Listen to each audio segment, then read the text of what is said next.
시간에는요, 요한계시록 7장에 대한 공부를 해보겠습니다. 요한계시록 7장은 14만 4천 구원받은 성도들에 대한 얘기입니다. 근데 오늘날 기독교에서 이 14만 4천 무리에 대해서 여러 가지로 왈가왈부하는 상태에 있어요. 그러니까 어떤 사람들은 이 14만 4천이라는 숫자는 추상적인 숫자고, 즉 상징적인 숫자고 실질적인 숫자가 아니다. 구원받은 자가 어떻게 14만 4천 밖에 안 되겠느냐, 지난 2000년 동안에. 이렇게 말하는 것이 일반 모든 교회들의 주장입니다. 근데 그거는 뭘 몰라서 그렇게 말하는가 하면, 우리가 오전에도 하늘 잔치에 대해서, 천국 잔치에 대한 공부를 할 때에 보셨지만, 택함을 받은 자들은 많이 있었으나, 그렇죠? 택함을 받은 자는 많이 있지만, 청함을 받은 자들은 많으나 택함을 받은 자들은 적다, 그렇습니다. 뭐 얼마나 적은가 하면 그 적은 숫자가 상상이 안 되는 거죠. 아브라함 때부터 사도시대까지 장장 2000년 안에요. 2000년 동안 그 청함을 받았던 자들의 숫자가 얼마나 많습니까? 근데 그 많은 그 청함을 받은 자들이 단 한 명도 구원을 못 받았단 말이에요. 그러니까 구원을 못 받았다는 얘기는 무슨 말이에요? 택함을 못 받았기 때문에 구원을 못 받은 거죠. 택함을 못 받은 거죠. 그거는 이제 뭐 자세하게 설명되어 있는 성경 구절이 어딘가 하면 히브리서 11장 1절부터 40절까지 나와 있잖아요. 그래서 히브리서 11장 지난번에도 공부하신 거 마찬가지로 히브리서 11장 1절부터 38절까지의 기록은 이런 거죠.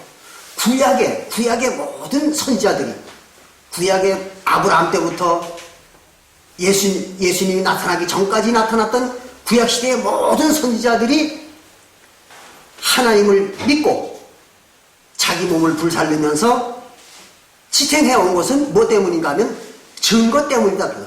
하나님으로부터 증거를 받았기 때문에.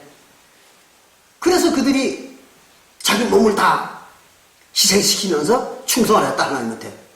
그러나 그렇게 충성을 했지만 같은 히브리서 11장 39절부터 40절에 보니까 그랬잖아요. 증거는 받았으나 그들이, 증거가 뭐예요? 율법이지, 율법. 그 율법이 증거라는 건 여러분들 뭐 신명기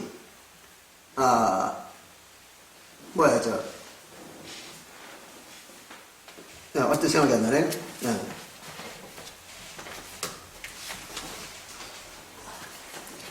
신명기 31장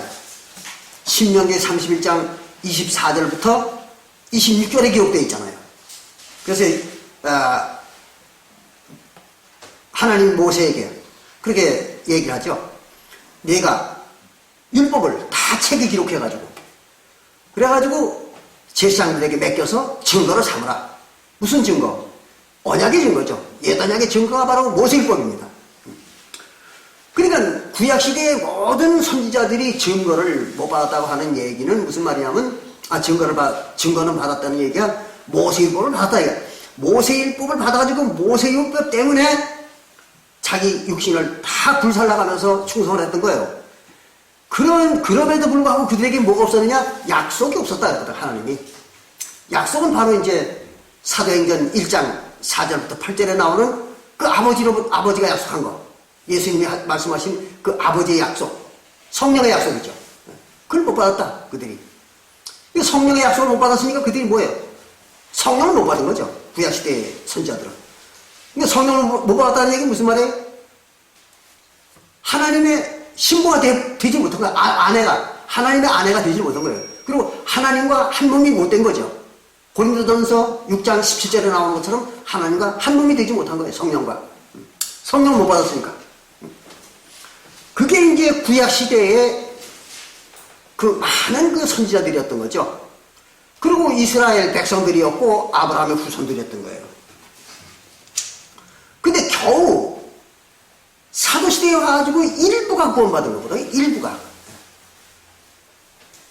그러면 그 일부가 몇 명이냐 하는 문제는 굳이 뭐 14만 4천 얘기를 안 하더라도 구약시대 2000년과 상상을 해보면 아시겠지만 2000년 동안 하나님 백성 노릇했던 사람들의 숫자와 불과 40년 예수님 때 서기 30년으로부터 70년까지 하나님 백성 노릇했던 유대인들의 숫자만 비교해봐도 천양지 차이잖아. 천양지 차이.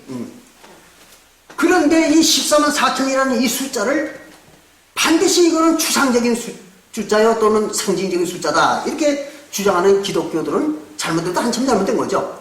그러려면은 이게 상징적인 숫자라는 걸 주장하려면은 무엇을 상징하는 건가를 입증해야죠. 그렇잖아요.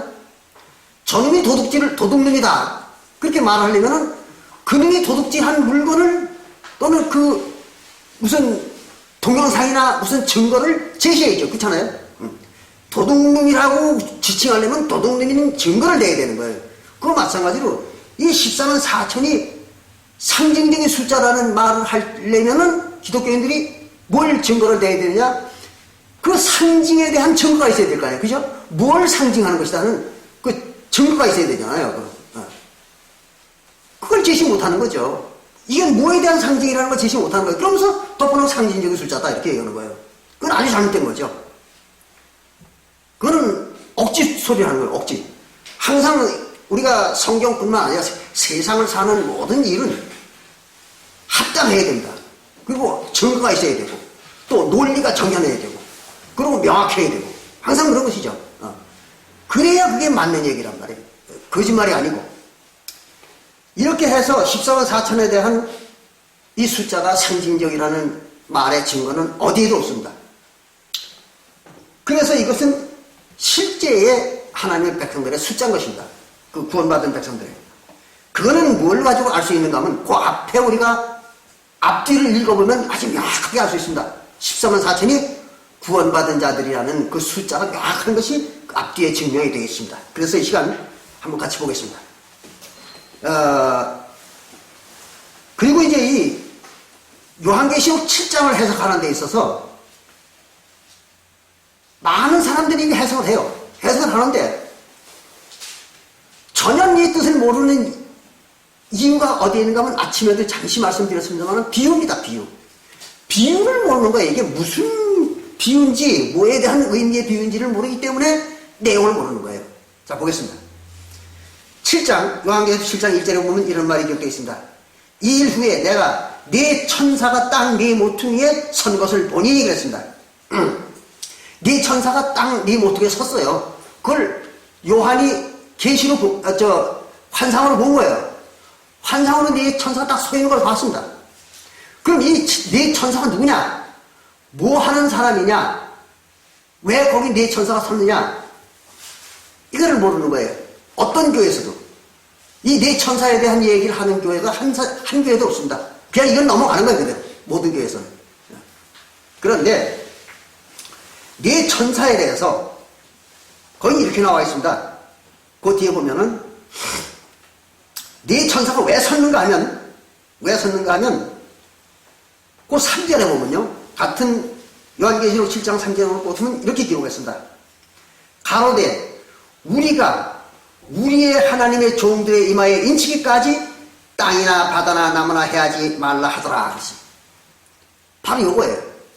이 네 천사가 뭐 하려고 서 있는가 하면 땅과 바다와 또 나무를 해하려고 서 있는 거예요.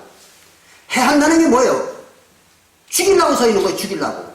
그 땅과 바다와 나무를 죽이려고 서 있는 거예요. 그럼 땅과 바다와 나무는 뭐냐? 그러면 여러분들 잘 아시잖아요. 땅은 하나님을 믿는 백성들의 영혼이잖아요. 그죠? 하나님을 믿는 백성들의 영혼이에요. 그러니까 이 유대 나라 사람들의, 유대인들의 영혼도 땅입니다.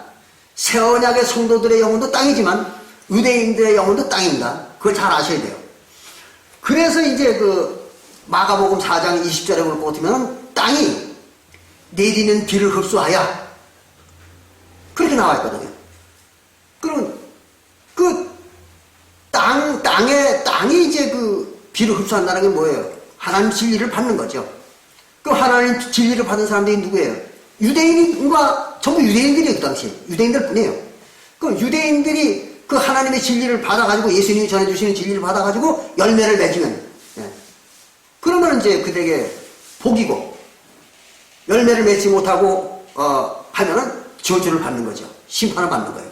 그게 누구예요? 유대인들의 얘기예요. 그러니까 유대인들의 영혼을 땅이라고 그런 거예요. 성경에서는요. 그런데 그 땅, 유대인들의 영혼과 그 다음에 또 뭔가 하면 바다는 나라라고 했죠. 그것은 우리가 다니엘서 7장 3절에 볼 것 같으면 바다, 그 말은 바다에서 네 큰 짐승이 나왔는데 그렇게 나오잖아요. 그럼 바다에서 큰 짐승 넷이 나왔다는 얘기는 무슨 말이에요? 나라에서, 어떤 나라에서 네 큰 짐승, 이방인이죠. 큰 짐승은 이방인이잖아요. 하나님 백성 아닌 자들, 그들이 나왔다 그랬어요. 그리고 그 뒤에 이제 다니엘서 7장을 쭉 해석해 보면 그 네 짐승이 누군가 하면 바벨론 왕, 그 다음에 메데 파사 왕, 그 다음에 헬라 왕, 로마 왕, 이 넷이었던 거죠. 그래서 그게 어디서 나왔는가 하면 바다에서 나왔다 그랬거든요. 바다는 나라를 말하는 것입니다. 그래서 여기에서 나오는 요한계시록 7장 그 2절과 3절에서 나오는 바다는 바로 이스라엘 나라죠. 네, 이스라엘 나라. 그래서 이스라엘 백성들의 영혼과 그 이스라엘 나라와 이스라엘 나라를 해하려고 서 있는 거예요. 네 천사가. 그리고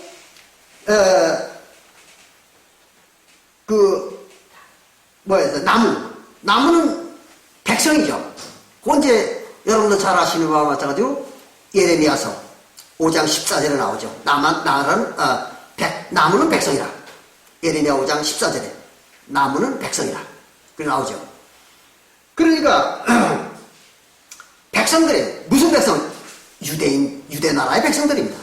이 결국은 땅이나 또 바다나 나무나 다 유대 나라와 유대 나라 백성들을 말한 거예요. 그들을 해하려고 서 있는 거예요. 지금 이 네 천사가 그들을 이제 심판해가지고 멸망시키려고 서 있는 거예요. 네 천사가. 그런데 그 네 천사가 서 있는데 땅의 사방에 바람을 붙잡아 바람으로 하여금 땅에나 바다나 각종 나무에 불지 못하게 하더라. 누가? 이 네 천사가. 네 천사가 바람이 불지 못하게 하는 거예요. 어디에? 바로 땅과 바다와 나무에. 혹 불지 못하게, 바람이 불지 못하게 하는 거예요. 왜 이거 불지 못하게 하는가 하면은 이런 겁니다.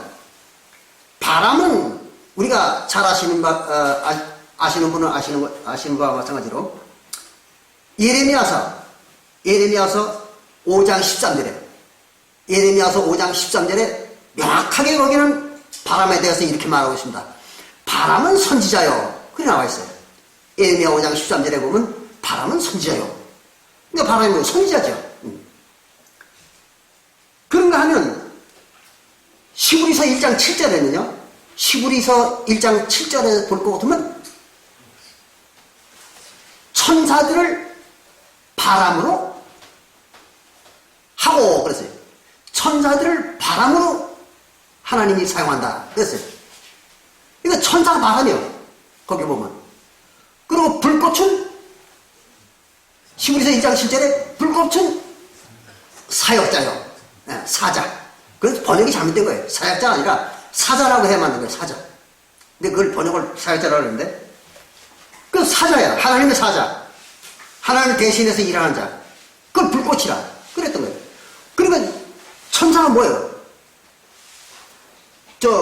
바람이었던 거예요. 바람.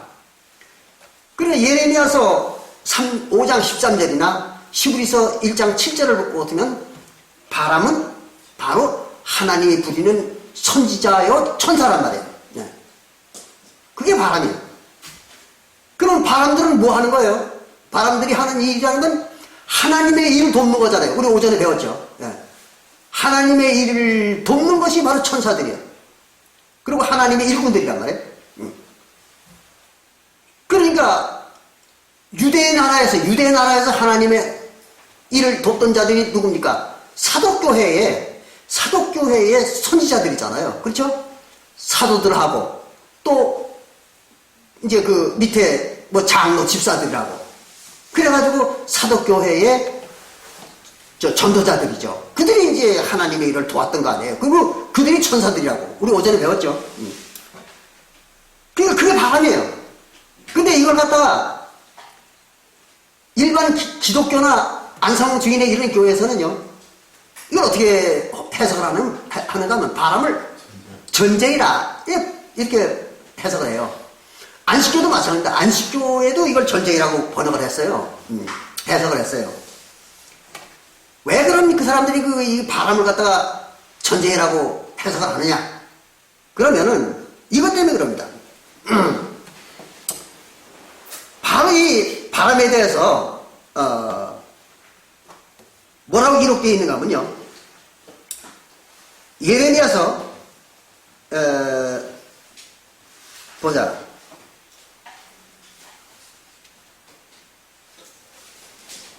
예, 예레미야 25장 32절에 예레미야 25장 32절에 보면요, 거긴 바람을 태풍이라고 그렇게 얘기하고 있습니다. 태풍. 그러면서 이 태풍으로 인해서 이스라엘 나라를 멸망을 시키겠다. 다 죽이겠다. 이스라엘 백성들을. 그렇게 기록하고 있습니다. 근데 이걸 갖다가 안식교회나 이런 교회들이 이 태풍으로 인해서 사람들을 다 죽인다고 그랬으니까, 이스라엘 백성들을 죽인다고 그랬으니까 전쟁이다. 이렇게 해석을 했던 거예요. 죽였다고 하니까. 근데 그것은 육신을 죽였다는 얘기가 아닙니다. 영혼을 다 죽이겠다는 거예요. 그러니까 이스라엘 백성들이 영혼을 다 죽이려면은 죽이는 태풍, 그 큰 바람, 그건 뭐냐 그러면 하나님의 지식을 없애버리는 거짓 선지자들의 가르침, 그것입니다. 그걸 태풍이라고, 또는 회리바람이라고, 또는 뜨거운 회리바람이라고 그렇게 성경에서는 나옵니다. 그래서 이걸 뭐라고 그러는가 하면 같은 예레미야서 23장 19절에서는요, 같은 예레미야서 23장 19절, 예레미야서 23장 19절에서는 이렇게 기록하고 있습니다. 태풍에 대해서. 태풍과 회리바람처럼 악인의 머리를 칠 것이다 그랬어요. 악인의 머리를 친다. 왜 하필 태풍과 회리바람이 악인들의 머리를 때릴까요? 머리를 때린다는 얘기는 무슨 말이에요? 그 머릿속에 올바른 생각을 없애버린다 이거죠. 그걸 공격하는 거예요. 그러니까 머릿속에서 올바른 생각을 할 수 없도록 만드는 게 뭡니까? 이게 거짓 진리죠. 거짓 진리. 그래서 거짓을 가리키는 거짓 선지자들의 가르침입니다. 그걸 태풍이라고 그런 거예요. 그러면서 그 영혼들이 죽는 겁니다. 육신이 죽는 게 아니라. 그걸 잘 이해하셔야 돼요. 그러니까 이것을 갖다가 안식교회나 안상호등이나 이런 안식교회 계열 교회들은 이 바람을 전쟁으로 해석을 했던 거예요. 그럼 어떤 문제가 생기는가 하면 이런 문제가 생기는 것입니다. 사도시대에 이 네 천사, 하나님을 돕는 네 천사들, 이스라엘 유대 민족들을 갖다가 심판하려고 하는 이 네 천사, 그 네 천사들이 바람을 붙잡았다. 그 말은 전쟁이 일어나지 않도록 붙잡았다는 거죠. 그 언제까지 그걸 붙잡았다고 그러는가 하면 그 사람들이 얘기하기는 서기 70년까지 붙잡아 놨다는 거예요. 근데 그 그 뒤에 보면 얘기가 달라집니다. 그 뒤에 이제 읽어보겠습니다. 이랬어요. 각종 나무에 물지 못하게 하더라. 또 봄에 다른 천사가 살아계신 하나님의 인을 가지고 오세요. 네 천사 말고, 거기 앞에 있는 네 천사 말고 다른 천사가 하나님의 인을 가지고 해돋는 데로부터 올라와서 땅과 바다와 해롭게 할 권세를 가진 네 천사에게 향하여 큰 소리로 외척하라되. 그들에게 말하는 거예요. 네 천사에게 뭐라고 말하는 건 이렇게 말합니다. 우리 하나님의 종들의 이마에 인치기까지. 그러니까 우리 하나님의 종들의 이마에 인치기까지 하니까 인치는 천사가 몇이에요? 여러 명이잖아요. 한 사람이 아니에요. 여러 명입니다. 우리 그랬으니까. 근데 이것을 갖다가 다른 교회들은 인치는 천사가 한 사람이라는 거예요. 그렇게 가리키는 거예요. 한 사람이라는 거예요. 그건 누구냐 그러면 자기네 교주라는 거예요. 그래서 그 동쪽에서 그래서 하나님의 종들이 이마에 인치기까지 그 나무나 그 땅이나 나무나 바다를 해하지 말라 하더라 그랬어요. 그럼 서기 70년까지 그 이스라엘 백성들을 해하지 말고 나버렸더라. 내버려 뒀다가 서기 70년에 이 네 천사가 전쟁을 일으킨다는 거예요. 그게 바로 유대나라가 멸망한 전쟁이라고 이렇게 가리키는 것입니다. 예. 그러니까 그렇게 되면 어떤 문제가 있는가 하면 해돋는 데로부터 올라온 천사라고 그랬어요. 인치는 천사가. 그러니까 해돋는 데가 어디예요? 동쪽이잖아요. 동방. 그리고 한국의 이단들은 해돋는 곳이 어디예요? 동쪽이니까 한국이라는 거예요. 그게. 그래서 한국에서 나타난 인치는 자. 그게 이제 안상홍 증인에서는 안상홍이라고 그러고 또 무슨 이만이라고 하고 또 무슨 하여튼 이단 종교는 전부 자기네 교주가 해돋는 데로부터 나타난 그 인치는 자라는 거예요. 거짓말이잖아요. 왜? 인치는 자가 몇이요? 하나가 아니잖아요. 우리라고 그랬죠. 우리. 예. 여러 명이요. 한 사람이 아니고. 그러니까 이게 아주 무식한 거죠. 이게 안 보이는 거예요. 우리라는 말이 안 보이는 거예요. 그런데 동방이라는 게 무슨 의미냐 그러면 해돋는 쪽이라는 말은 지리학적으로 동방이라는 말이 아니에요. 그게 아니라 내가 지난번에도 여러분들 가르쳐드린 것처럼 이건 하나님의 나라에 대한 얘기입니다. 하나님의 나라에서 이루어지는 일이에요. 근데 하나님의 나라에서는 항상 하나님은 어디 계세요? 서쪽에 계신 거예요. 서쪽. 지성소는 항상 서쪽입니다. 그 하나님의 자리는 항상 서쪽이에요. 그리고 하나님의 백성들의 자리는 동쪽이에요. 그러니까 성소에 볼 것도 항상 성소, 제사장들이 있는 제사 지내는 쪽은 항상 동쪽이래야 돼. 그건 모세 율법에 딱 정해놓은 거예요. 그리고 반드시 지성소는 하나님이 계신 곳은 서쪽에다 지어야 돼.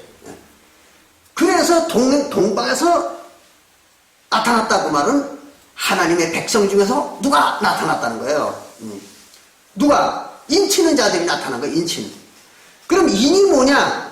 인이 뭐냐 하는 것을 알면 그게 이해가 되는 것입니다. 인은 뭐가 인이라고 했는가 하면 에베소서 1장 13절에 에베소서 1장 13절을 보면 뭘로 인을 친다고 그러냐면 성령으로. 그때 성령으로 인을 친다. 그러 나와 있죠. 에베소서 1장 13절에. 그러니까 인이 뭐예요? 성령 치는 거죠. 성령. 인 치는 건 성령 주는 거예요. 성령 주는 거예요. 그걸 의미하는 거예요. 그러면 성령이 인을 치러 동방에서 나타난 자들이 누구예요? 인 치는 자들이, 성령 주는 자들이잖아요. 그럼 성령을 누가 줬어요? 오전에 배웠죠? 처음에는 예수가 12제자에게 성령을 줬잖아요. 요한복음 20장 22절에. 그러고 난 다음에는 예수는 승천해버렸잖아요. 성령 안 주고. 그러고 그 다음에 누가 성령 준 거예요? 12사도가 시작을 해가지고 사도교회의 장로들이 성령을 줬잖아요. 왜? 예수로부터 그 위임을 받았으니까. 그 성령 주는 권한을 위임받은 거예요. 왜 이제 요한복음 20장 23절에 나오잖아요. 너희들이 네 죄든지 사하면 사해질 것이요 그대로 있으면 그대로 두면 그대로 있으리라. 죄사함 권한을 갖다 예수님이 제자들한테 위임을 해버린 거예요. 예수님이 승천하기 전에. 그럼 죄사함의 권한이 뭐예요? 죄사함은 뭘로 하는 거예요? 성령으로 하는 거잖아요. 그죠? 성령을 주면 그놈이 죄사함이 되는 거고, 성령 안 주면 죄사함 못 받는 거죠. 그런 이제 사도행전 2장 38절에 나오잖아요. 그래가지고 침례받고 죄사함을 받으면 성령을 주기라고 했어요. 근데 침례받고 화목제를 지냈는데 성령을 안 줬어. 성령을 못 줬어. 그럼 어떻게 돼? 구원 없는 거죠. 그걸 못 받은 거예요. 그러면 성령이 내리진 않는 거예요. 그 구원 못 받는 자들에게는. 이거 성령을 받았으면 구원 받은 거예요. 그러니까 바로 인을 친다는 게 뭐예요? 에베소서 1장 13절에 성령을 주는 거죠. 네. 그러니까 그건 누가 준 거예요? 사도들이 준 거예요. 그게 바로 성령을 가지고 나타난, 동방에서 나타난, 해돋는 데로부터 올라온 자들이란 말이에요. 그들이. 그렇게 해서 그들에게, 그 사도들이죠. 사도들에게, 여기 이제 보니까, 그 사도들이 올라와가지고 뭐라 그러는 건 이렇게 얘기했잖아요. 해돋는 데로부터 올라와서 땅과 바다를 해롭게 할 권세를 가진 네 천사를 향하여 큰 소리로 외쳤다. 이게 누가? 사도들이. 성령 주는 사도들이 외친 거예요. 뭐라고 외쳤는 건 우리가 우리의 하나님의 종들의 이마에 인치기까지 땅이나 바다나 나무나 해하지 말라. 이런 거예요. 누가 한 말이에요? 사도들이 한 말이에요. 근데 실제로 사도들이 네 천사를 보고 그런 말을 했을까요? 아니죠. 이거는 하나의 환상을 보는 거예요, 지금. 예. 요한이 환상을 보는 거예요.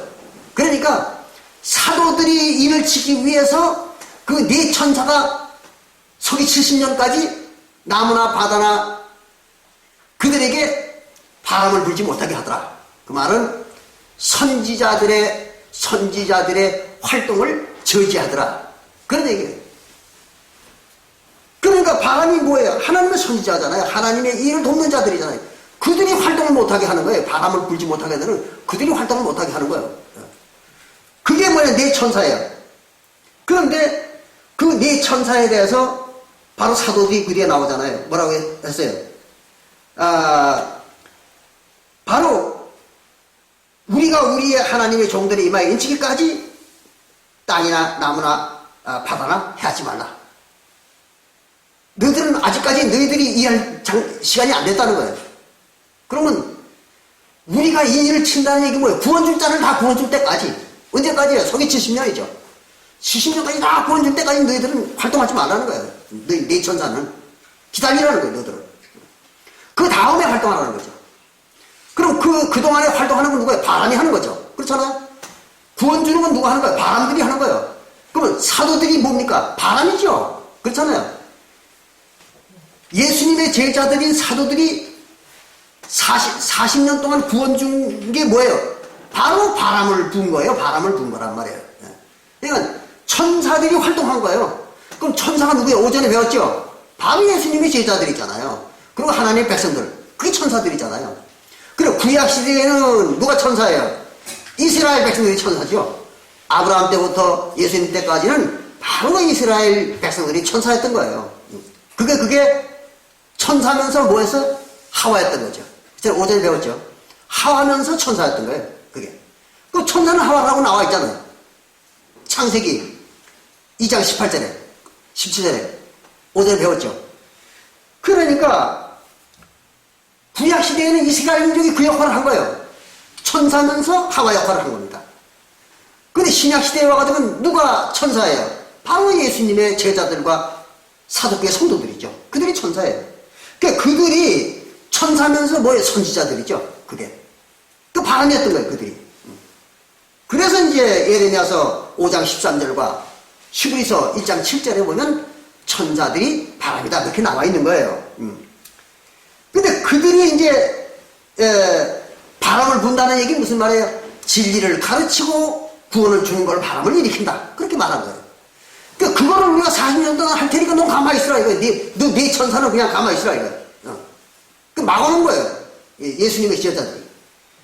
이거를 이제 실제로 그런 일이 있었다는 게 아니라 그런 형국으로 하나님이 구속사업을 했다. 그런 얘기입니다.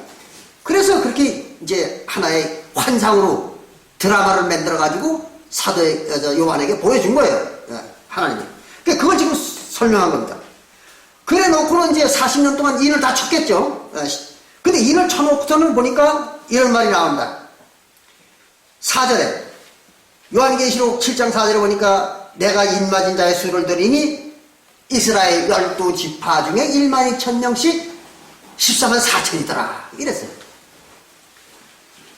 그러니까 바로 이 서기 70년까지 이 바람이 돌아다니면서 예수님의 제자들인 그 바람, 선지자들 그들이 돌아다니면서 구원 주고 이를 친 것이 14만 4천이다는 거예요. 그래가지고 구원받은 자 숫자가 14만 4천이라고 딱 나와 있어요. 근데 그 14만 4천 12지파 중에 그냥 참고하시라고 말씀드리는 겁니다. 그건 뭐 중요한 게 아니에요. 뭐가 빠졌는가 하면 이스라엘은 본래가 14지파죠. 명분으로는 14지파고 그건 지난번에 다 공부했습니다.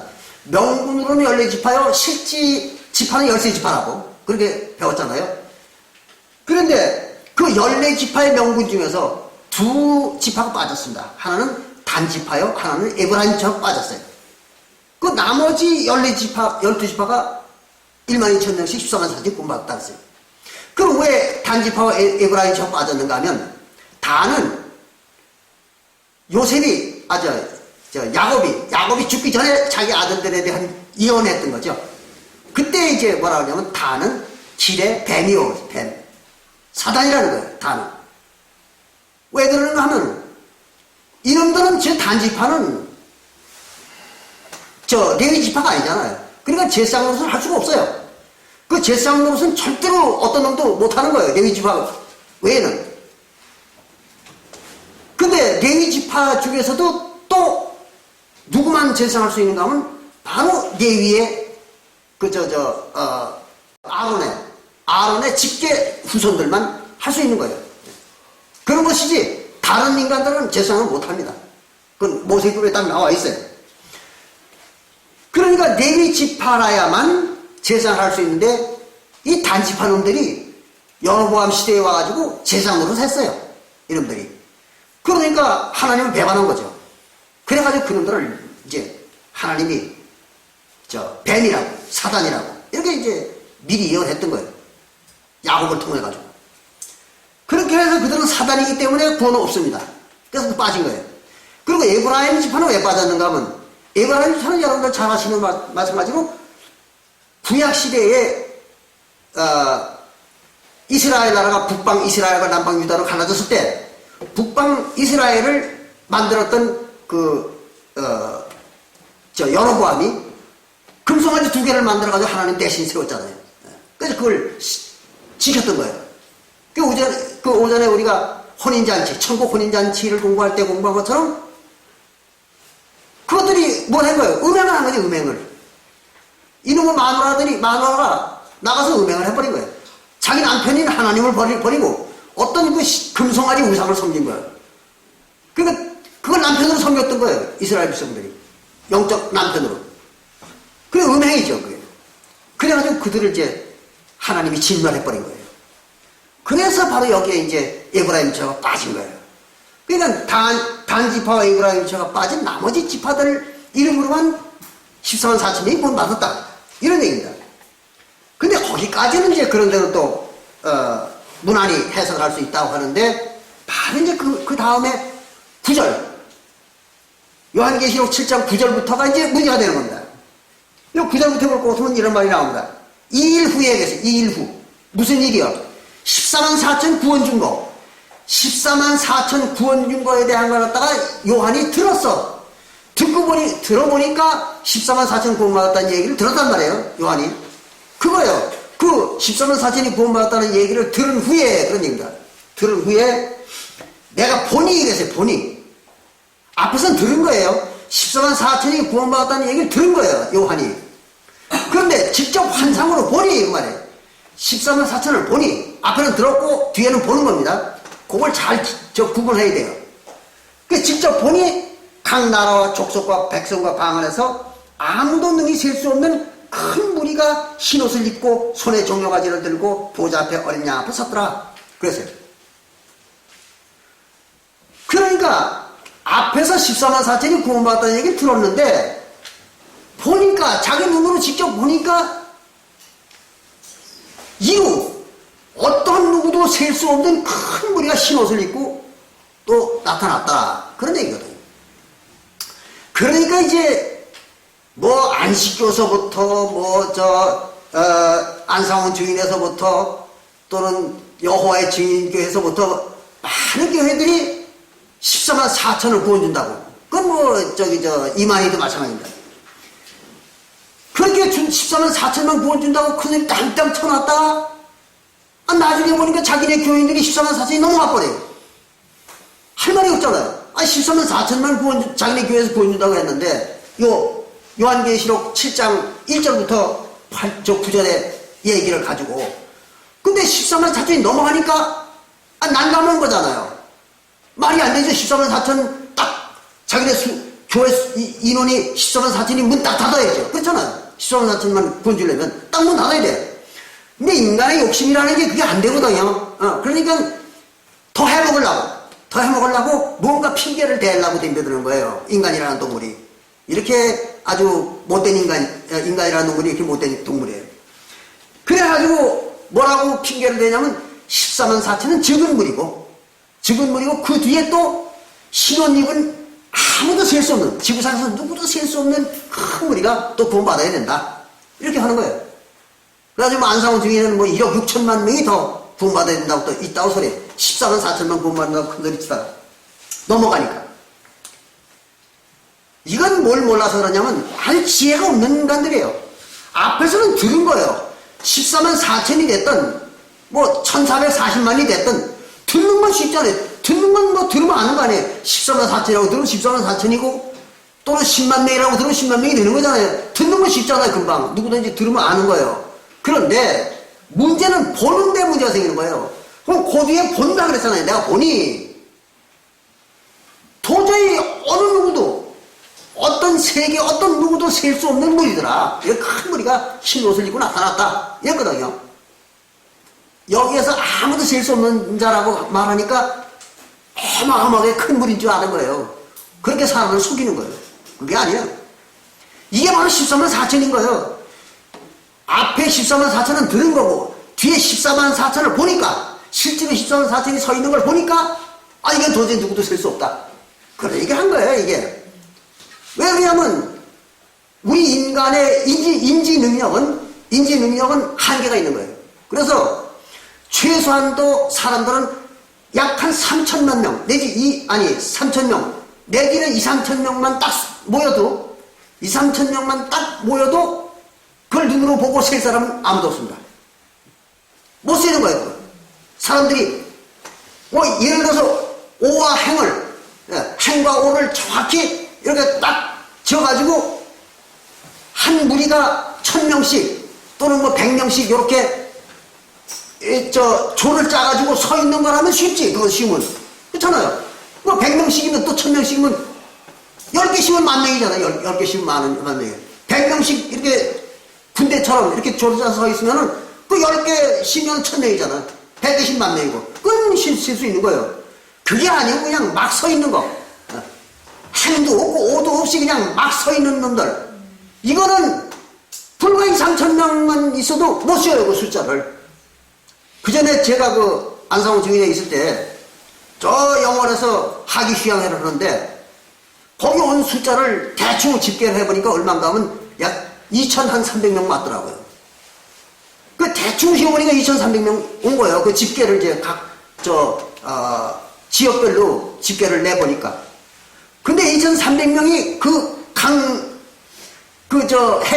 강가에 천막을 쫙 치고 거기서 이제 하기 휴양회를 하는데 어떻게 사람이 많은지 그걸 셀 수가 없는 거예요. 그 몇 명인지 모르겠는 거예요. 도대체 이게 얼마나 왔는지 이걸 모르겠더라고.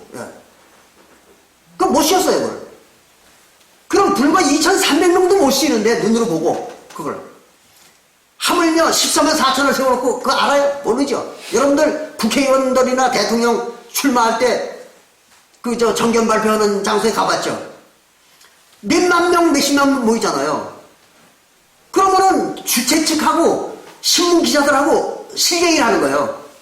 신문 기자들은 될 수 있으면 숫자를 줄이고, 그래가지고 이게 뭐 15,000명이다 그러고, 주최 측에서는 숫자를 뿔고 해야 되거든. 그래 인기를 더 얻으니, 표를 얻으니까. 그게 아니라 우리 3만 명 왔다고. 이러고. 왜 안 맞아요? 그거 누구도 증명 못 하는 거야, 그거는. 몇 명인지 알 수 있어야 증거를 하지. 모르는 거예요. 단 10,000명도 못 세는 거예요. 근데 하물며 14만 4천이 들판에 서 있다 그러면 중소도시 인구인데, 오늘날에 14만 4천이 중소도시 인구입니다. 그걸 어떻게 눈도시예요? 탁도 없는 얘기죠. 그걸 얘기한 거예요, 이게. 근데 이거를 가지고, 적은 물이 큰 물이 있다고 소리를 해가지고 사람들을 속여먹는 거예요. 이게 사이비 이단들의 아주 전통적인 수법입니다. 그러니까 여기 뭐라 하냐면, 이후에 내가 보니 각 나라와 족속과 백성과 방언에서 아무나도 능히 셀 수 없는 큰 무리가 흰옷을 입고 손에 종려가지를 들고 보좌 앞에 어린 양이 서서 큰 소리를 치더라 했어요. 자, 그럼 여기서 이들이 누군가 한번 봅시다. 무엇을 입었다고 그랬습니까? 흰옷을 입었다 그랬습니다. 흰옷을, 이것들이. 그럼 흰옷은 뭐냐? 바로 세마포입니다. 백성들이, 이스라엘 나라에서 백성들이 입는 거는 대마포입니다. 그리고 세마포는 누구만 입느냐? 제사장들만 있습니다. 근데 대마포는 색깔이 어때요? 누렇습니다. 갈색이에요. 근데 세마포는 하얘요. 백색입니다. 그거는 이 삼배 농사를 지어보고 그걸 만들어 짜본 사람들은 알아요. 그 이렇게 옛날에 그걸 해본 사람들은 대번 이거 보면 색깔만 봐도 이게 세마포인지 대마포인지를 대번 압니다. 그래서 세마포는 하얗습니다.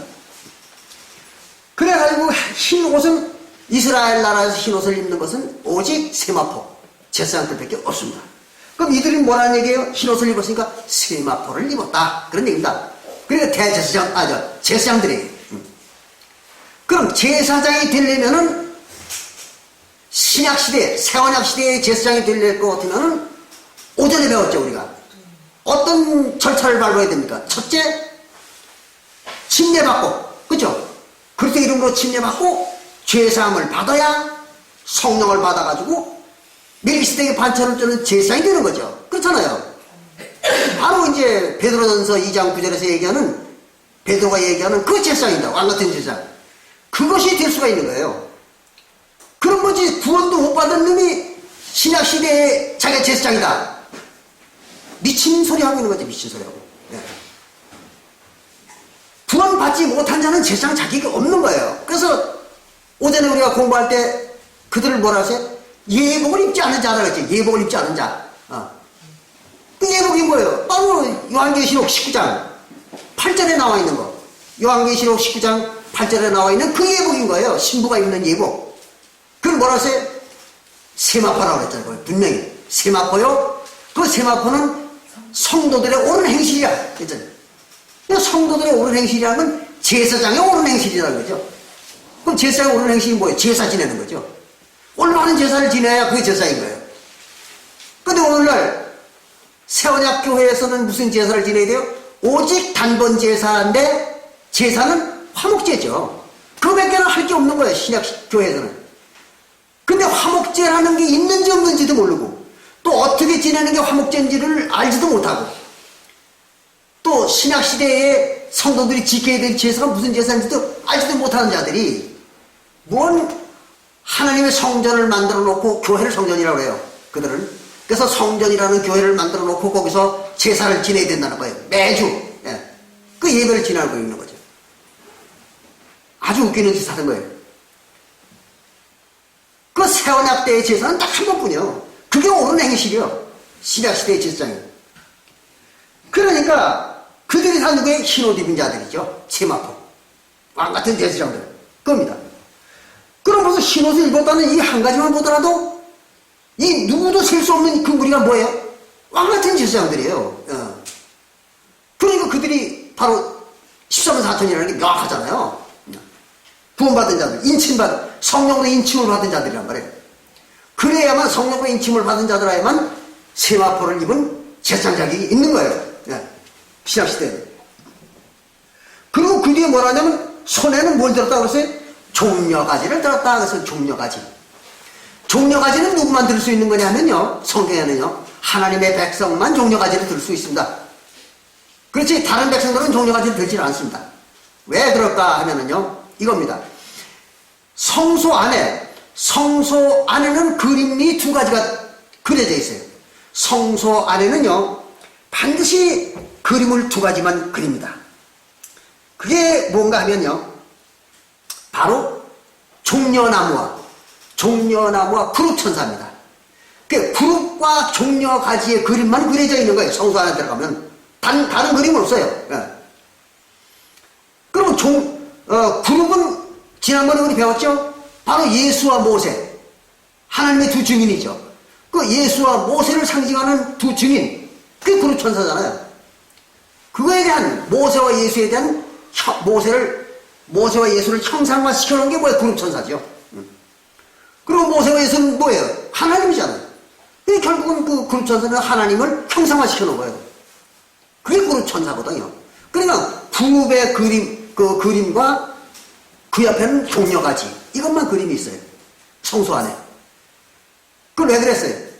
푸릅은 하나님이잖아요. 그 옆에 있는 종려가지는 하나님 백성들이야 이 말이에요. 그걸 그렇게 그려놓은 거예요. 그랬기 때문에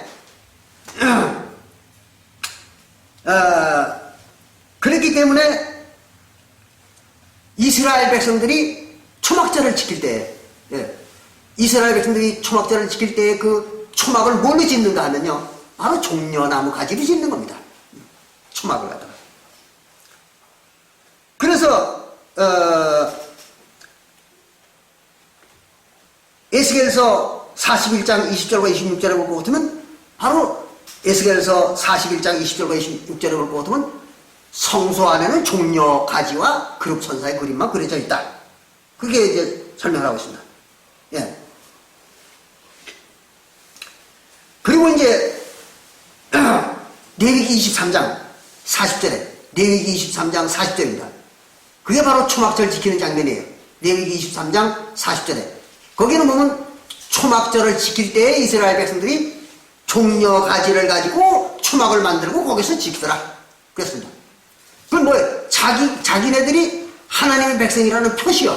그게 종려가지로 초막을 짓고 거기서 초막절을 지키는 이유가 바로 그런 것입니다. 그리고 또 한 군데는요 요한복음 12장 13절에는 예수님이 예루살렘 성전에 나타날 때 그 예루살렘 성전에 있던 유대인들이 종려가지를 들고 나와서 흔들면서 예수님을 맞이하는 거예요. 그래서 뭐라고 하는 거면 종려가지를 흔들면서 다윗의 이름으로 오시는 하나님의 아들이요 호산나 하리로다 그랬어요. 그 호산나가 뭐예요? 구원 주시옵소서 그 말이에요. 호산나라는 말은 구원을 주시옵소서 그런 의미입니다. 그냥 호산나 그 말은 우리를 구원해 주시옵소서 그거예요. 누구더러? 예수더러. 예. 그럴 때 자기가 구원을 받겠다고 예수님을 호산나라고 외치면서 영접할 때 종려가지를 흔드는 이유가 그거예요. 왜 종려가지를 흔들었냐 그 사람들이. 내가 바로 하나님의 자손입니다 이런 얘기예요. 그래 날 구원해 주시옵소서 이런 얘기예요. 그래서 종려가지는 뭘 의미하는 거예요? 하나님의 백성들을 의미하는 것입니다.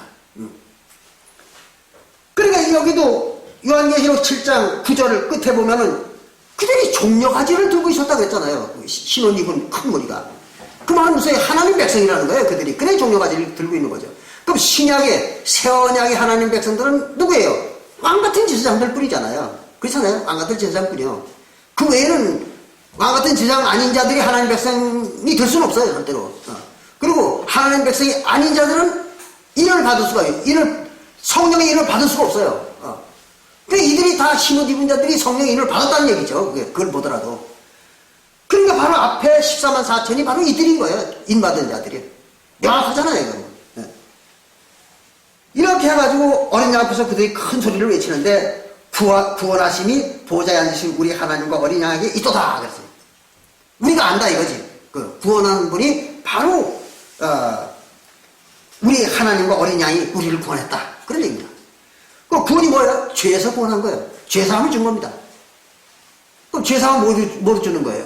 바로 화목제와 성령이죠. 그죠? 네, 화목제와 성령이에요. 화목제도 안 하고 성령도 안 받은 놈이 우리 구원받았다. 그렇게 얘기하면 미친 소리 하는 거죠. 말도 안 되는 얘기라는 거예요. 그리고 이제 그 뒤에 13장에서 볼 것 같으면 이런 얘기가 나옵니다. 13장에 장로 중에 하나가 그 이제 하나님의 보좌 앞에 있는 장로, 그 장로 중에 하나가 응답하여 내게 이르되 이 신혼 입은 자들이 누구며 어디서 왔느냐고 그랬어요. 이 신혼 입은 이 많은 무리들이 도대체 누구며 어디서 왔느냐, 그 신혼을 밝혀달라, 그런 얘기를 하고 있는 거예요. 그러니까 내가 가로되 내 주여 당신이 알리이다. 난 모르는데 당신은 알 거 아닙니까? 이렇게 얘기한 거예요, 요한이. 그랬더니 그 장로가 뭐라고 대답을 이렇게 대답합니다. 그가 나더러 이르되, 그 장로가 나한테 말하기를 이는 큰 환난에서 나온 자들인데, 큰 환난에서 살아나온 자들이요, 큰 환난에서 살아나오는 자들인데 어린 양의 피에 그 옷을 씻어 쉬게 하였느니라. 그리고 어린 양의 피에다가 옷을 씻었다. 그래가지고 옷이 쉬게 됐다. 이 얘기는 무슨 말인가 하면, 어린 양의 피, 예수님의 피죠. 예수님의 피로 씻었다고 말은 정결케 했다. 정결케 되었다. 뭐가? 예수님의 피는 뭘 정결케 해주는 거예요? 죄죠, 죄. 죄만을 정결케 해주는 거예요. 예수님의 피는 딴 건 정결케 안 해요. 그러니까 죄사함을 주는 피입니다. 그러니까 그게 무슨 피예요? 화목제의 피죠. 화목제의 피만이 죄사함을 주는 거예요. 그거는 이제 요한일서 2장 2절과 요한일서 4장 10절과 그 다음에 로마서 3장 15절과 그리고 이제 마태복음 26장 28절에 나오는 거죠. 그렇게 해가지고 죄사함을 받은 거예요. 예수님 피로. 그래서 자기 옷을 씻어서 쉬게 했다 이거예요. 옷은 뭐예요? 옷은 바로 세마포를 말하는 거잖아요. 그래서 세마포는 성도들의 옳은 행실이요. 그래서 성도들의 행실, 그것을 갖다 쉬게 했다. 정결케 했다는 거예요. 그러니까 아까도 설명드린 것처럼 그 세마포를 정결케 한 거예요. 그러니까 그 옳은 행실, 자기들의 행실을 정결케 했다는 거예요. 그러니까 올바른 행실만 하는 거예요, 이 사람들은. 그게 뭐예요? 화목제만 하는 겁니다. 다른 건 안 하는 거예요. 그러고 보니까 이들이 결국은 성령 받은 자들이에요. 결국은 인을 받은 14년 4천이란 말이에요. 그리고 큰 환난에서 나왔다는 얘기는 무슨 말인가 하면요, 우리가 마태복음 24장에서도 우리가 이 큰 환난에 대한 걸 갖다 우리는 봤습니다. 그 다니엘서 12장 1절부터 3절에도 나오죠. 다니엘서 12장 1절부터 3절에도 개국 이래로, 이스라엘 나라가 생긴 이래로 이런 환난이 없었고, 얼마나 환난이 대단한 거냐면 이런 환난이 없었다 이거예요. 자고 이래로.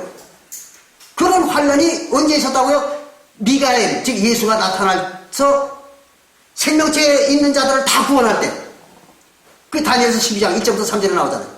그 생명체에 있는 자들을 다 구원할 때 이런 환난이 있다 그랬습니다. 그러니까 왜 그때 가장 큰 환난이라고 그랬는가 하면, 그 이전에는 이스라엘 역사, 그러니까 2000년 동안 아브라함 때부터 예수님 때까지 나라가 없어지는 환난은 없었거든요. 민족과 나라가 다 없어지는 환난은 없었어. 남의 나라에 침공도 받고 또는 식민지기도 되고 뭐 별 환난을 다 겪었지만, 이스라엘 나라, 하나님이 세웠던 나라와 그 민족이 다 없어지는 그런 환난은 없었다 이거예요. 근데 이게 서기 70년에는 그게 어떻게 돼? 다 없어진 거예요. 그래 이걸 말세라고 그런 거죠. 그래서 이스라엘 나라도 없어지고 유대 나라도 없어지고 또 하나님의 백성들도 이스라엘 민족도 다 없어지고 다 없어져 버린 거예요. 근데 이런 그 엄청난 환난, 거기서 이제 이들이 살아나왔다. 그 오직 살아남은 이스라엘 민족은 누구뿐이에요? 14만 4천 분이죠. 나머지는 다 죽은 거예요. 서기 70년에. 다 뿔뿔이 해져버리고 나라가 없어지고, 그러니까 하나님도 없어지고 나라도 없어지고 또 민족도 없어지고 다 없어진 거예요. 그럼 완전히 끝나버린 거죠. 그게 서기 70년이에요. 그때 유일하게 이스라엘 하나님의 백성으로 살아남은 자가 누구예요? 14만 4천이죠. 구원받은 자들. 그것만 살아남은 거예요. 그거를 지금 얘기하는 거예요. 이 큰 환란, 전무후무한 이 환란에서 살아나온 자들이다. 그런 얘기를 지금 하고 있는 겁니다. 이렇게 해서 그 살아남은 자들인데 그들의 자격에 대해서 이제 그 뒤에 보면은 15절부터는 아주 더 명확하게 기록하고 있습니다. 보겠습니다. 15절에 그러므로 그들이 하나님의 보좌 앞에 있고 오고 있습니다. 누가? 흰옷 입은 큰 무리가, 흰옷 입은 큰 무리가 하나님의 보좌 앞에 서 있단 말이에요. 이 사람들이. 예. 서 있고 또 그의 성전에서 밤낮 하나님을 섬기매 그랬습니다. 성전에서 하나님을 섬기는 자들이 누구예요? 제사장들이잖아요. 제사장들 외에는 하나님을 섬길 수가 없어요. 그러니까 제사장들을 직접 섬기는 자들은 하나님을 직접 섬기는 자들은 제사장뿐이에요. 그러니까 새언약의 제사장들이 누가? 흰옷 입은 자들이. 그 하나님의 제사장들이니까 왕 같은 제사장들이니까 이들이 바로 성령으로 인침을 받은 자들이죠. 이것도 14만 4천인 거예요. 얼마나 명확해. 또 보좌에 앉으신 이가 하나님이죠. 그들 위에 장막을 치시더니 장막을 친다. 장막을 친다는 얘기는 한 나라를 세운다 그런 얘기예요. 그들 위에 장막을 친다. 그 말은 집을 만드는 거예요. 그러니까 이스라엘 족속을 뭐라 해요? 이스라엘 집이라고 했죠. 예레미야서 31장 31절부터 34절에 보니까 이스라엘 사람들의 나라들 집 그랬잖아요. 이스라엘 집과 유다집. 유다집은 유대 나라. 그렇죠? 그러니까 장막을 친다. 집을 만든다. 그 말은 한 나라를 만드는 걸 얘기하는 거예요. 그래서 말이야, 흰옷 입은 자들이 별도의 나라라고 한다면 그 입맞은 자들은 무슨 나라냐 이거예요. 말도 안 되는 얘기죠. 그러니까 한 나라를 만드는 거예요. 7인이 저희가 다시 줄이지도 아니하며 목마르지도 아니하고 하나 아무 뜨거운 기운에도 상함을 받지 아니할지라 그랬습니다. 이게 무슨 말이에요? 바로 여러분 잘 아시잖아요. 이거는 뭐 개신교 다니는 분들도 잘 아십니다. 다시 줄이지도 않는다. 기운이 없다는 거예요. 이게 이제 아모스 8장 11절에 나오는 얘기죠.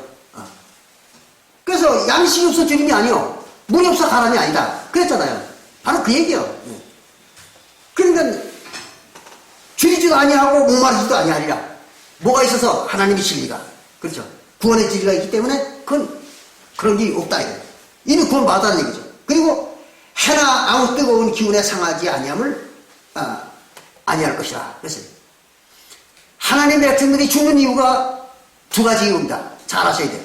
하나님의 백성들이 상함을 받는 그 죽음을 당하는 것이 두 가지가 있어요. 한 가지는 뭐예요? 모세율법입니다. 모세율법 때문에 죽는 거죠. 그러니까 모세율법을 성경에서는 뭐라 해요? 달이라고 해요. 달. 그걸 달이라고 해요. 그래서 달의 상함을 받지 않는다. 그 말은 모세율법으로 말미암아 죽임을 당하지 않는다. 그런 얘기예요. 그래 모세율법으로 누가 죽었어요? 이스라엘 모든 민족이 다 죽었던 거죠. 그게 뭐예요? 달의 상함을 받은 거예요. 달 때문에 상함을 받은 거예요. 그걸 잘 이해하셔야 됩니다. 그래서 달의 상함을 받았다. 그 말은 모세율법 때문에 죽었다는 거예요. 그 영혼들이. 그리고 햇빛에 상했다. 햇빛 때문에 죽었다. 그 말은 새언약 진리 때문에 죽었다는 거예요. 그건 언제 죽은 거예요? 사도시대에. 예수님이 구원을 베푼 때부터 서기 70년까지. 그때 죽은 놈들이 뭐예요? 둘째 사망이죠. 그건 여러분 잘 아시잖아요. 둘째 사망. 그럼 둘째 사망은 뭐 때문에 죽은 거예요? 예수님의 그 성령의 법. 성령의 법을 그걸 거역하고 부인한 자들이죠. 그게 성령 회방죄죠, 그게. 마태복음 12장 31절부터 32절에 나오는 그거죠. 성령 회방죄. 그게 이제 성령의 법을 회방한 거예요. 그리고 거역한 거고. 그게 이제 해상한 놈들이에요. 새 언약의 법에 상함을 받았다 이거죠. 그것 때문에 죽었다는 거예요. 그게 오늘 둘째 사망이라고 하죠. 모세율법을 범해가지고 죽은 거를 갖다 첫째 사망. 그리고 새 언약의 성령의 법을 범해가지고 죽은 자들이 둘째 사망. 그런 것입니다. 그러니까 첫째 사망은 용서를 받지만 죄사함을 받을 수 있지만 구약시대의 모세율법을 범한 죄는 용서를 받을 수 있어요. 그건 이제 히브리서 9장 15절에 나와 있잖아요. 예수님이 그 첫째 사망, 모세율법을 범한 자들, 초등학 때에 지은 죄를 용서해 주려고 죽었다 그랬잖아요. 예수님이. 히브리서 9장 15절에. 그러니까 첫 번째 그 율법을 범한 거, 첫째 사망은 구원을 받을 수 있어요. 예수님으로 말미암아. 근데 둘째 사망, 성령을 회방한 죄는 다시는 죄사함이 없어요. 그게 이제 마태복음 12장 32절에 나오잖아요. 이 세상과 오는 세상에도 사함을 받지 못한다. 어떠한 일이든 그건 사함이 없어요. 그러니까 그건 뭐 영원히 그건 심판받을 수밖에 없는 거예요. 그게 무서운 거죠. 성령 회방죄입니다. 그래서 그렇게 사함을 받지 않는 게 바로 이들의 신옷 입은 자들. 그 신옷 입은 자들은 모세 율법으로도 해함을 받지 않고 새언약의 법으로도 해함을 받지 않아. 왜 그럴까요? 이미 끝났으니까. 그게 다 끝나버렸어. 지나간 거야. 모세 율법도 지킬 필요 없고, 이 사람들은. 그렇죠? 모세 율법도 지킬 필요 없고 새언약의 법도 지킬 필요가 없어. 이건 이미 다 지켜가지고 성령을 받아가지고 뭐가 된 거예요? 성령화 된 거죠. 하나님이 된 거예요, 자기가. 그럼 하나님이 됐으니까 바로 천국이잖아요, 자기가. 영원히 천국이요. 천국에 뭐가 없어요? 죄가 없는 거죠. 천국에는 죄가 없습니다. 그래서 성소 안에서는 무슨 죄를 져도 죄가 안 되는 이유는 성소 안이 천국이기 때문에 그런 거예요. 그러니까 천국에는 절대 죄가 없는 거예요. 그렇기 때문에 죄도 없고 벌도 없는 게 천국입니다. 그래서 하나님께서 우리를 인간의 세계로 태어나게 만든 이유가 바로 그거예요. 인간의 세계로 육신을 입고 태어나게 만들어야 죄도 짓게 만들고 심판도 할 수 있는 거예요. 하나님이. 비록 전지전능한 하나님이라 하더라도 하늘에서는, 천사 세계에 있는 하늘에서는 죄를 짓게 할 수도 없고 심판할 수도 없는 거예요. 그걸 잘 알아야 돼요. 그래서 그놈들을 죄 짓게 만들고 심판하기 위해서 인간의 육신을 쓰고 태어나게 만든 거예요. 그걸 잘 이해하셔야 돼요. 이렇게 해서 상함을 받지 않는 거예요. 이들은 이미 다 성령 받아서 인침을 받은 자들. 그래서 그 뒤에 17절에 이렇게 얘기했습니다. 이는 왜 그러는가 하면 보호자 가운데 계신 어린 양이 저희의 목자가 되사 생명수 샘으로 인도하시고. 생명수 샘이 뭐예요? 성령 받은 거예요. 생명수 성령이잖아요. 그러니까 성령 받는 곳으로 인도했다. 그건 성령 줬다는 거죠. 그러니까 성령 주고 인쳤다는 거예요. 그리고 하나님께서 저희 눈에서 모든 눈물을 씻어 주실 것입니다. 하나님께서 그들의 눈에서 모든 눈물을 씻어준다. 그런 얘기예요. 그 눈물을 씻어준다는 말이 무슨 말인가? 그러면은 이거는 사망을 없애준다. 그런 얘기입니다. 눈물을 씻어준다. 그거는 사망을 없애준다. 그런 얘기예요. 그게 어디 나와 있는가 하면 이사야서 25장 8절에 나와 있습니다. 이사야서 25장 8절을 보면 이런 말이 기록되어 있어요. 사망을 영원히 멸할 것이다. 하나님이 새언약 때에는 사망을 영원히 멸할 것인데 모든 눈에서 눈물을 씻기시며 모든 눈에서 눈물을 씻겨준다. 누구의? 사망을 면한 자들. 사망을 면한 자들의 눈에서 눈물을 씻겨주고 그리고 수치를 하나님 앞에 부끄러운 일 죄진 거죠. 그 수치를 다 제하여 주리라. 그랬던 거예요. 그게 바로 뭐예요? 눈물 씻어주는 거예요. 그게. 그러니까 사망도 없어지고 수치도 없어진 거예요. 부끄러운 것도 없어요. 그러니까 어떻게 돼요? 사망이 없으니까 영생하는 거죠. 영생하고 수치가 없으니까 어때요? 사람은 수치가 없을 때는 당당한 거예요. 어디 가나 큰 소리 치고. 그렇잖아요? 당당하지 못하고 큰 소리 못 치는 이유는 뭐 때문에 그래요? 자기의 흠이 있고 부끄러운 얘기 때문에 그러는 거예요. 그런 사람들은 어디 가서 얘기할 때 단정적인 얘기를 못 합니다. 뭐 그렇다고 봐야죠. 아니면 이렇다고 우리가 판단하는 게 옳을 것 같습니다. 뭐 이런 식으로 어정쩡한 소리 하는 거예요. 왜? 확실하게 모른다는 얘기죠. 확실하게 모르니까 단정적인 얘기를 못 하는 거죠. 그러나 완전하게 다 아는 사람 또는 수치가 없는 사람, 당당한 그런 사람들은 말을 하는 것이 당당하죠. 딱딱 잘라서 얘기하는 거예요. 이건 이런 것이다. 저거는 저런 게 아니다. 이렇게 당당하게 아주 딱딱 잘라서 얘기하는 거예요. 이게 뭐예요? 당당함이죠. 왜 그러는 거예요? 자신이 있는 거예요. 지식에도 자신이 있고 모든 게 자신이 있고 자기로서는 누구 앞에서도 부끄러울 게 없는 거예요. 큰소리 칠만하다 이거죠. 이런 사람들이 말을 그렇게 하는 겁니다. 그런 사람들은 말을 항상 단정적으로 합니다. 근데 단정적으로 못하고 뭐 그럴 것이라고 생각합니다. 뭐 그런 것 같습니다. 뭐 이따오 소리 하는 인간들은 이게 뭔가 풀인데가 있는 인간들이다 이거예요. 그런 인간은 믿을 필요 없는 거예요.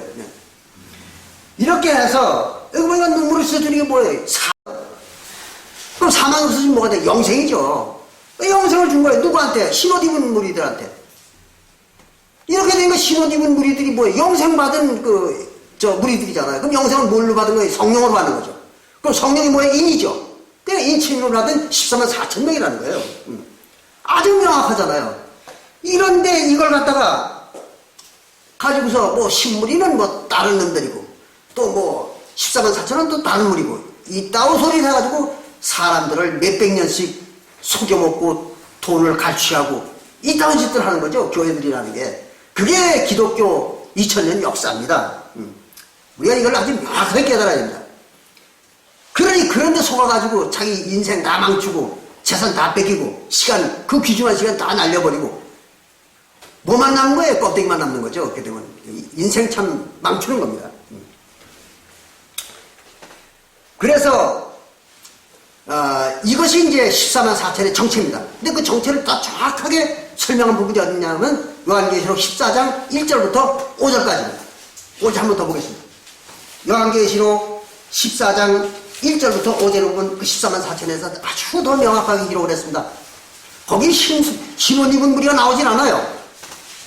왜 그런가 하면 신혼 입은 무리와 14만 4천이 같은 사람들이거든요. 그러니까 요한계시록 14장 1절부터 5절은 그런 말이 안 나옵니다.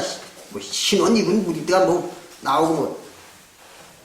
그 여긴 이래서 요한계시록 14장 1절부터 5절을 보면 또 내가 보니 어린 양이 시온산에 섰고 그와 함께 14만 4천이 섰는데 그 이마에 어린 양의 이름과 그 아버지의 이름을 쓴 것이 있도다.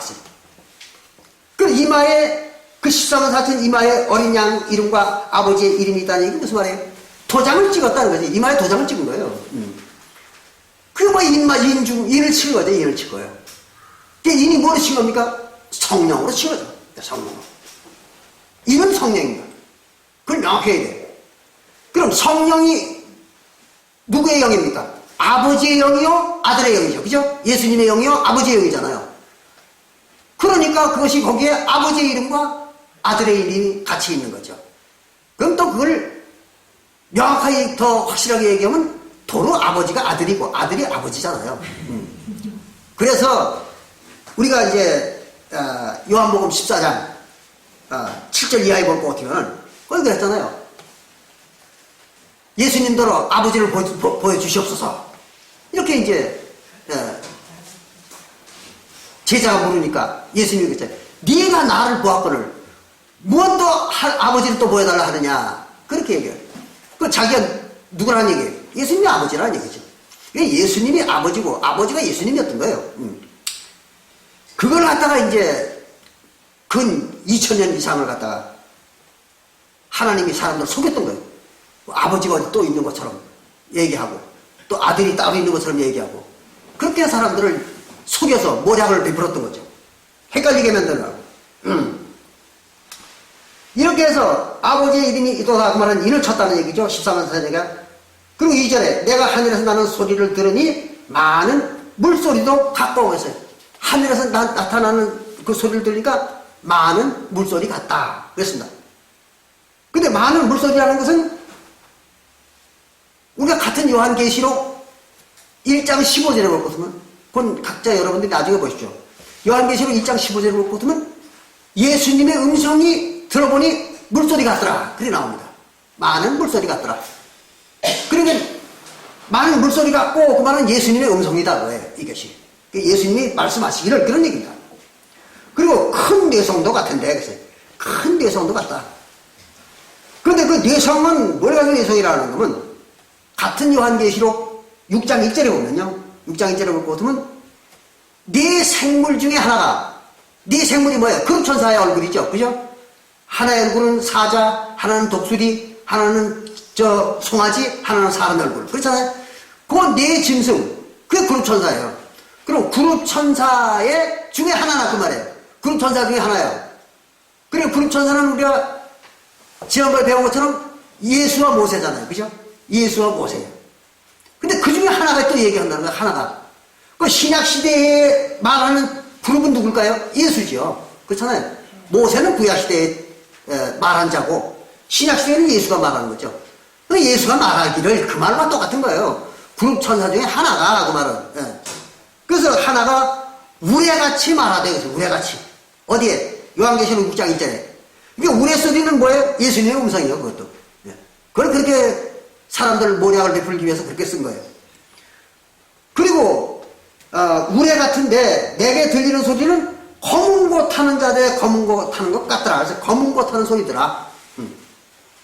그럼 검은 고 소리는 뭐냐, 그러면, 똑같이 요한계시록 5장 8절부터 9절에 보면, 요한계시록 5장부터 8절에 볼 것 같으면은, 거기는 네 생물과 24 장로가 각각 검은 고를 가졌더라. 그랬어요. 검은 고를. 뭐 하려고? 검은 고는 언제 쓰는 거예요? 노래할 때 반주를 넣는 거잖아요. 그죠? 검은 고로다 반주를 넣는 거예요. 그래서 무슨 노래를 하려고 서 있는 거예요. 이게 지금. 그래가지고, 네 생물과 24 장로가 검은 고를 가지고 서 있어. 그 노래를 하려고, 무슨 노래를 하려고 그러는 거예요. 그러면서 또 뭘 가졌냐면, 금대접을 가졌는데, 그래서 금대접. 거기에 향이 가득하더라. 그래서 금대접을 가졌네, 향이 가득하더라. 그럼 향은 뭔가 하면, 향은 성도들의 기도라고 했잖아요, 기도. 그러니까 금대접에 담겨있는 그 향은 성도들의 기도요. 그러니까 그 기도를 하나님한테 바치기 위해서 가지고 있고, 또 한쪽에는 검은 고를 들고 있더라. 그럼 검은 고를 들고 있는 건 뭐 때문에 들고 있는 거예요? 노래를 하려고 들고 있는 거예요. 무슨 노래? 새 노래입니다. 예. 그래서 그 뒤에 나옵니다, 이제. 검은 고를 타는 자들의 그 검은 고 같은 거, 같더라. 그랬어요. 그런데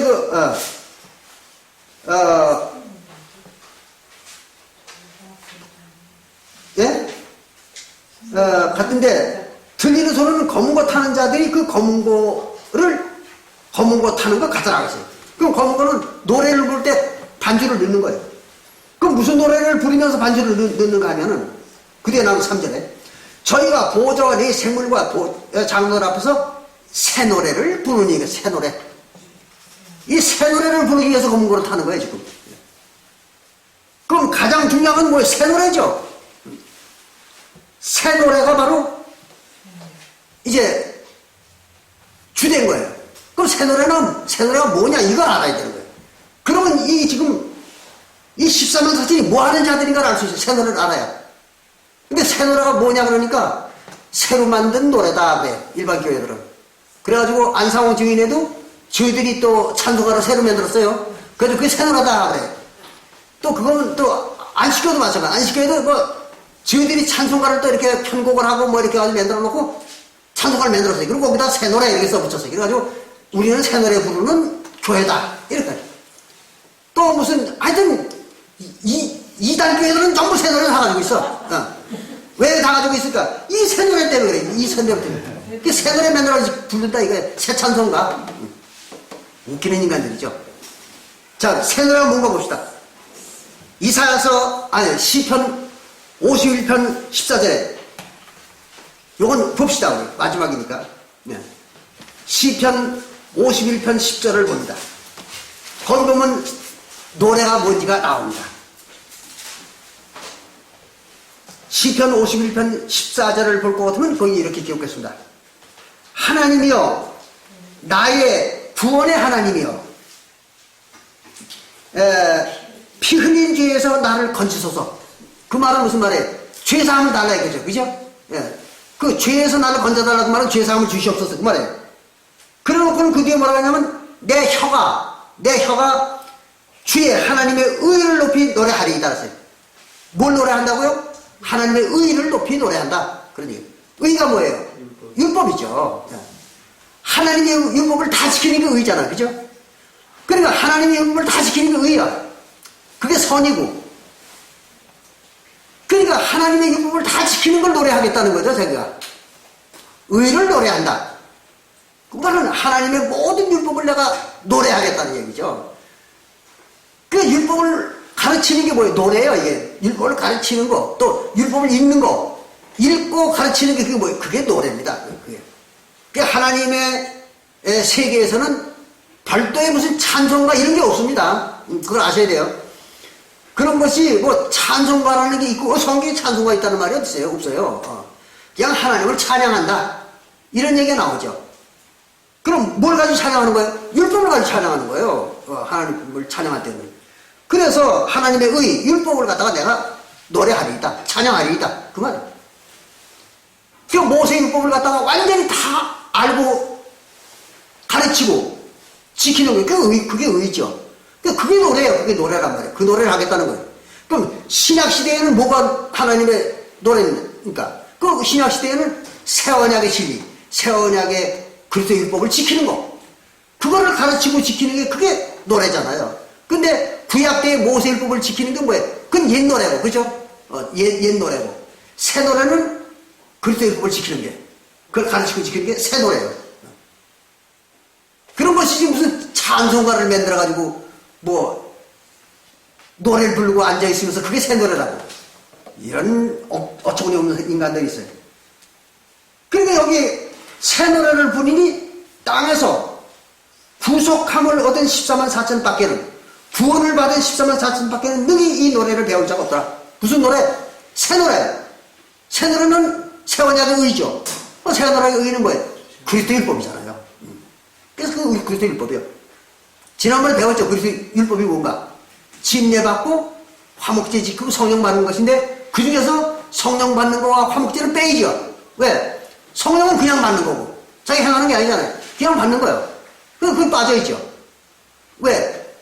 계명이라는 거는 행하는 거잖아요. 성도들이 행하는 게 신앙생활하기 위해서 지켜야 되는 게 계명이잖아요. 율법이고. 그 율법은 신앙을 하기 위해 지켜야 되는 거예요.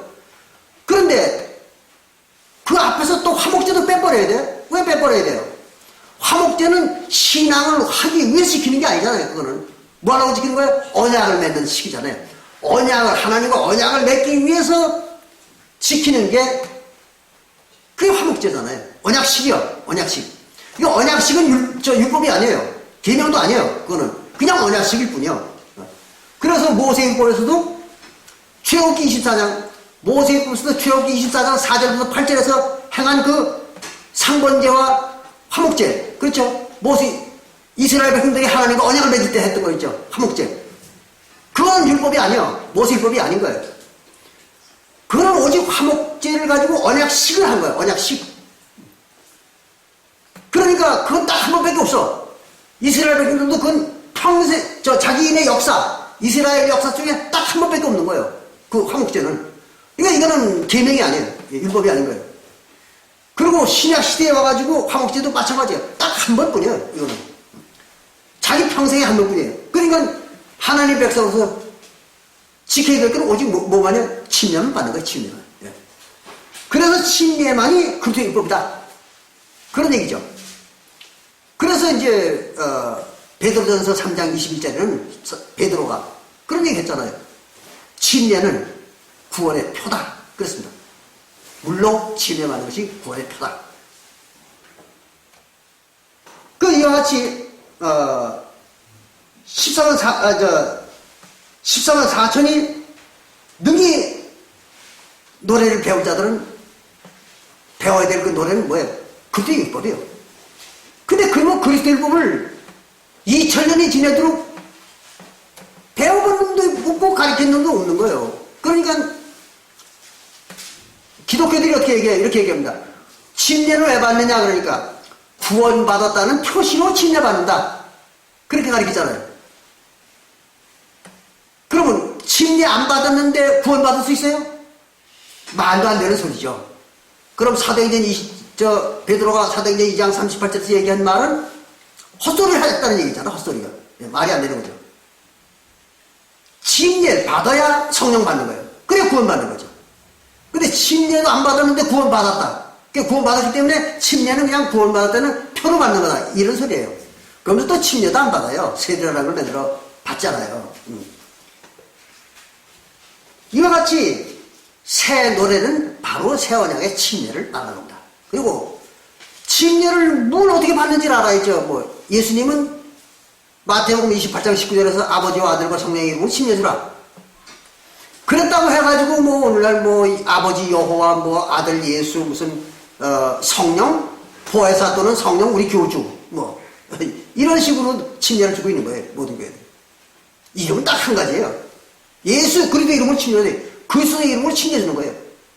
그래 그리스도의 이름으로만 침례를 받아야 돼요. 그런데 사도시대에 나타났던 그리스도의 이름이 예수가 아니잖아요. 그건 없어진 이름이잖아요. 근데 뭘 가지고 침례 줄 거예요? 그냥 지난 2000년 동안 그걸 가지고 침례도 준 거예요. 기독교인들이 2000년 동안. 그러니까 그런 침례가 뭐예요? 물장난이지. 아무 의미가 없는 거잖아요. 예수는 그리스도가 아니잖아요. 엄연히 성경엔 예수라는 말은 없는 겁니다, 사실은. 만들어낸 거지. 그거는 성경을 기록한 자들이. 그러니까 교부들의 시대부터 오늘날까지. 그래서 지금은 무슨 이름으로 침례받아야 되겠어요? 새 이름으로 침례받아야 되는 거예요. 다 없는데, 이름이 없는데, 하나님의 이름도 없고 예수 이름도 없는데 침례 안 받을 수도 없잖아요. 어떻게 받을 거예요? 그러니까 요한계시록 그런 시대가 올 거를 알고 예수님께서 요한계시록 2장 17절하고 3장 12절에 내가 새 이름을 주리라 써놓은 거잖아요. 누구한테? 이방인들에게만 준다고 써놓은 거잖아요. 요한계시록은 이방인들에게만 준 편지잖아요. 그게. 그 이방인들에게만 새 이름을 주겠다는 거죠. 왜? 유대인들은 이미 2000년 전에 구원과 심판이 끝나버렸으니까 다시 침례받을 일이 없잖아요. 그들은. 그렇잖아요. 그러니까 이름이 필요 없어. 다 끝났으니까. 그러나 이방인들은 이 마지막 때에 한 번에 더 사명이 있었던 거 아니에요. 그러니까 이 이름이 있어야지 그들에게는. 그래서 하나님 요한계시록 14장 12절에 성도들의 인내가 여기 있으니 저희는 하나님의 계명을 지키는 자들이라고 했어요. 그러니까 하나님의 백성은 반드시 하나님 계명을 지켜야 하나님의 백성이에요. 그러니까 우리가 오늘날에 그 사도시대에 성령 해방을 진 저 무리들, 그 무리들을 갖다가 심판하기 위해서도 뭘 해야 돼? 하나님의 백성의 활동을 해야 심판이 할 수 있는 거 아니에요. 근데 하나님의 백성으로 살려면은 뭘 해야 돼? 침례를 받아야 되는 거예요. 반드시. 그래야 계명 지키는 거예요. 계명을 지켜야 하나님의 백성으로 살 수가 있는 거예요. 안 그러면 심판도 못 하는 거예요. 하나님의 백성 자격이 없어요. 하나님의 백성의 자격으로 일할 수가 없어요. 그렇게 되니까 계명을 반드시 지켜야 돼. 그럼 계명이 뭐예요? 침례잖아요, 침례. 그게 침례를 받는 거예요. 그런데 그 침례가 오늘날 침례 받으려니까 이름이 없어요. 그래서 이름이 없는 거잖아요.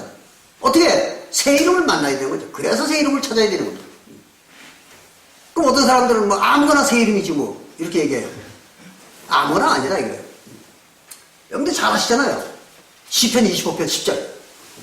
하나님의 모든 길, 하나님이 하시는 모든 일은 오직 언약과 증거를 가르치고 그것을 지키는 자들을 구원해 주는 것이다. 이런 거예요. 그게 하나님의 모든 일이요. 이게 하나님이 하시는 모든 일은 그거 외에는 없는 거예요. 언약을 주고 율법을 주고 그걸 지키는 자들을 구원해 주는 거예요. 그러면 하나님은 오직 언약과 율법만 지는 거예요. 그렇기 때문에 신명기 10장 12절에서도 똑같은 말을 하고 있는 거예요. 하나님의 모든 길, 곧 율법이다. 그래요. 그 하나님의 모든 길은 오직 율법을 가리키는 것이다. 나와 있는 거예요. 거기 신명기 10장 12절에. 똑같은 말이 예레미야 5장 4절에도 나와 있습니다. 그 하나님이 하시는 일은 딱 한 가지요. 언약과 언약의 법을 가리키는 것뿐이요. 그리고 그걸 지키는 놈을 구원해 주는 거예요. 그게 오직 하나님이 하시는 일입니다. 그러니까 하나님이 누군가를 찾으려면 뭘 찾아야 돼요? 언약과 율법을 찾아야죠. 누가 언약과 율법을 가리키는가? 이거를 찾아야 되는 거예요. 그런데 사람들이 그걸 못 찾는 이유가 있죠. 왜 못 찾아요? 율법이 뭔지 언약이 뭔지를 알아야지. 그렇죠? 율법이 뭔지 언약이 뭔지를 모르니까 누가 언약을 가리키고 누가 율법을 가리키는지를 모르는 거죠. 그럴 거 아니에요. 지금 빵 배급을 저기서 하고 있어. 저기서 빵 배급을 하고 있는데 빵 배급을 타러 갈 사람이 빵이 어떻게 생겼는지를 알아야 빵을 받아올 거 아니에요. 그죠? 빵 배급을 하는 사람이 저기 있는데 빵 배급을 받으러 가는 사람이 빵을 알아야, 어떻게 생긴 게 빵이라는 걸 알아야 빵을 받아가지고 올 거 아니에요. 근데 이 빵이 어떻게 생겼는지를 모르는 놈이 빵을 받으러 가다 보니까 어느 놈이 중간에서 돌멩이를 들고서 이게 빵이라고 준단 말이에요. 그러면 그 돌멩이를 빵인 줄 알고 들고 오는 거예요. 이걸 왜? 뭐 때문에 그래? 빵이 어떻게 생겼는지는 몰랐거든. 이름이 뭐가 빵인지는 몰랐던 놈이요. 바로 오늘날 기독교가 그겁니다. 오늘날 기독교인들이 새 이름을 받고 싶은데 다 알아요. 목사들도 그러고 신약 박사들도 다 알아요. 새 이름을 받아야 된다는 건 안다고, 그 사람들은. 아는데 새 이름이 어떻게 생긴 건지, 그 새 이름을 어디서 받는지 이걸 모르는 거예요. 그 빵이 어떻게 생겼는지 모르니까 중간에서 돌멩이 주는 놈을 그 돌멩이 받아가지고서 빵이라고 생각하는 거와 똑같은 거예요.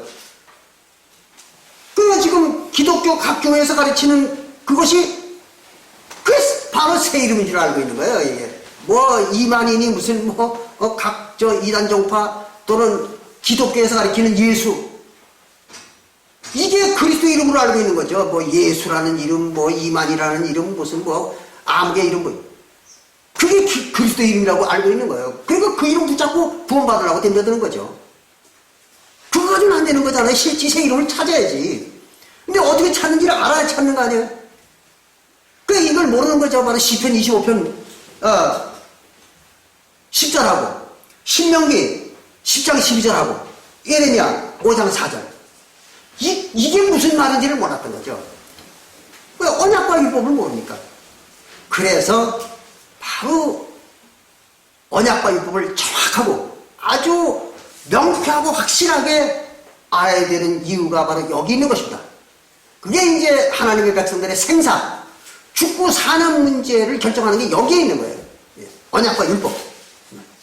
그래서 내가 항상 여러분들한테 언약과 율법을 수도 없이 가르치는 이유가 거기 있는 것입니다. 아주 이게 바로 우리들의 생명을 좌우하는 것입니다. 그래서 이 시간에는